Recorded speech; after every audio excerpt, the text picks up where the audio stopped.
Полицијата не открива што се случува со петмината приведени под сомнение за поврзаност со исчезнувањето на 14-годишната Вања Ѓорчевска од Скопје. Согласно закон, во рок од 24 часа тие мора да ги изведат пред судија на претходна постапка, кој пак би одредил мерки за предпазливост, како затворски притвор, домашен притвор или други мерки со кои ќе се ограничи нивното движење или пак, доколку немаат доволно докази против нив, да ги ослободат. На прашањето на Алфа каде во моментов се петмината приведени, од МВР не ни одговорија. Во една реченица информираат само дека работат на расчистување на случајот. СВР Скопје интензивно работи на расчистување на случајот. По расчистувањето соодветно ќе информираме јавноста. Како од Министерството за внатрешни работи, така и од јавното обвинителство решија само кусо да ни одговорат без поделување на повеќе детали, дека постапката уште била во рацете на полицијата.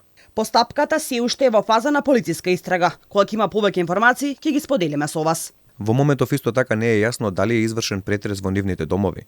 Со наредба од суд, полицијата може да изврши пребарување на домовите, возилата или други места поврзани со приведените лица за да се најдат докази кои би можеле да бидат клучни во истрагата. Министрот Спасовски вчера објави дека запленет е еден автомобил поврзан со исчезнувањето на Вања, кој во моментов се вештачи. Досега во рамки на истрагата за пронаоѓање на Вања Ѓорчевска во околината на центар се пребарани сите подруми, сослушани сведоци, прегледани се видео од 50 камери, следен е сигналот на телефонот.